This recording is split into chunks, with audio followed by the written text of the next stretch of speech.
Ba na may isang napakalaking lugar sa mundo na dati ay pagmamay-ari ng Russia pero ngayon ay bahagi na ng United States? Ang lugar na ito ay ang Alaska. Marami ang nagugulat kapag nalaman nila ang kwentong ito dahil hindi basta maliit na lupa ang pinag-uusapan.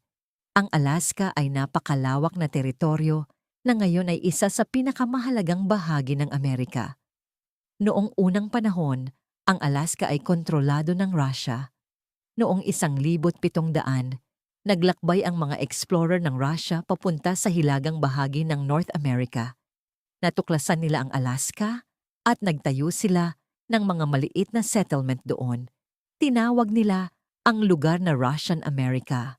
Sa panahong iyon, ang pangunahing pakay ng Russia ay ang pangangalakal ng balahibo ng hayop, lalo na ang sea otter na napakamahal ang halaga sa Europe at Asia.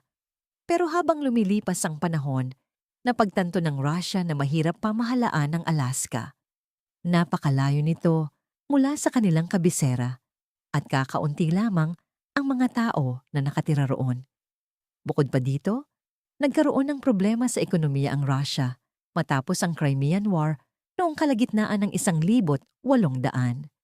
Dahil dito, naisip ng Russia na baka mas mabuti pang ibenta na lamang ang Alaska kaysa mawalan pa sila ng pera sa pagpapanatili nito. May isa pang dahilan kung bakit gusto ng Russia na ibenta ang Alaska. Natatakot sila na kapag nagkaroon ng digmaan, baka maagaw lamang ito ng Britain. Noong panahong iyon, malakas ang kapangyarihan ng British Empire at mayroon silang teritoryo sa Canada na malapit sa Alaska.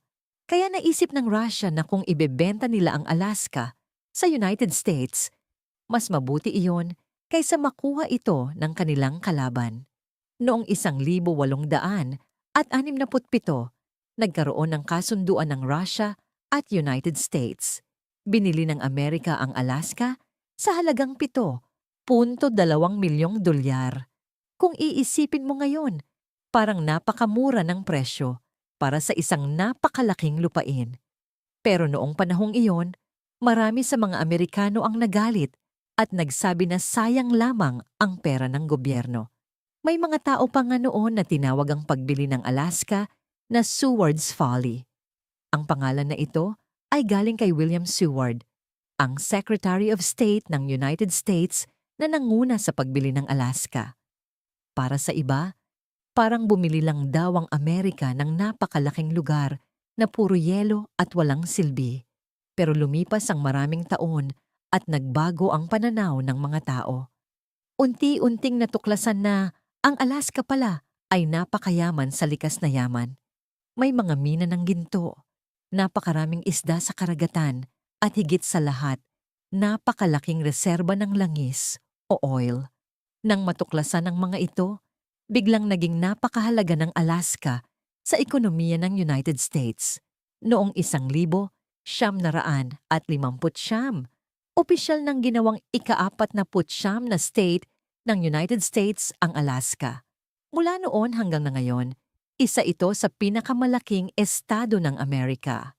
Sa katunayan, ang Alaska ang pinakamalaking state sa buong United States kung laki ng lupa ang pag-uusapan. Bukod sa likas na yaman, napakahalaga rin ang lokasyon ng Alaska sa usapin ng seguridad at militar. Dahil malapit ito sa Russia, mahalaga ito para sa monitoring at defense ng United States. Sa panahon ng Cold War, naging isa ito sa mga strategic na lugar kung saan naglalagay ng radar at military bases ang Amerika. Ang nakakagulat pa, sa ilang bahagi ng Alaska ay napakalapit nito sa Russia. Sa pagitan ng dalawang bansa ay may dagat na tinatawag na Bering Strait.